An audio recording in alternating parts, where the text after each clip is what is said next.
सिंध के टिनी बैराजन से पानी की खोट 53 सैकड़ों थी वही है। सिंधु दरिया के सिस्टम में पंजाब केनालन जरिए 7,409 क्यूसेक वाधू खणण में मसरूफ़ है। गुडू बैराज वट 72 सैकड़ों, कोटड़ी बैराज वट 51 और सखर बैराज वट पानी की खोट 46 सैकड़ों रिकॉर्ड की वही है। राब्तो किया है सखर में शायद चना सा शायद आगा का जो पानी सूरत हाल बाबत।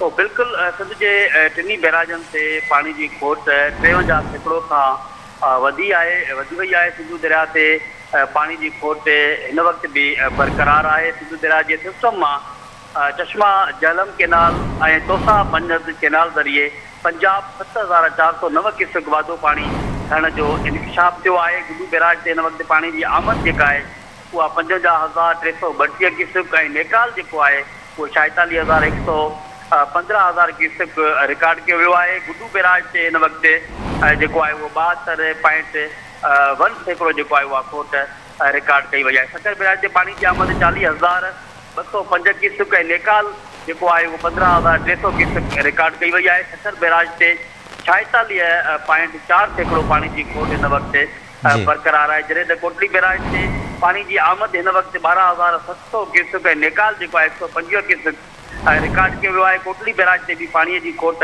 51.1 सैकड़ों जो है वो रिकॉर्ड किया है। मजमूई तौर पर सिंध के टिनी बैराजन से पानी की खोट जो है वह 53 सैकड़ों का वधी वही है। इन वक्त सखर गुडू और कोटली बैराज से जेके केनाल्स आहिनि उन्हनि में जो पानी की जो रफ्तार है वह आस्ते हली रही है। जैसे सखर बैराज के कंट्रोल रूम जो चवण है गुडू में पानी की जो सतह है वह 24 कलाकनि के अंदर जो है 1,000 या 500 क्यूसेक वाध थियण जा इम्कान आहिनि। जहिड़ी तरह सखर और कोटली बैराज से भी अहिड़ी तरह पानी में वाध थियण जा इम्कान पर मजमूई तौर पर इन वक्त टिनी बैराजन से पानी की खोट बरकरार बुधाई पई वञे। जी ठीक है, शायद वही मेहरबानी आवान जी तफ़सील का आगाह करण लाइ।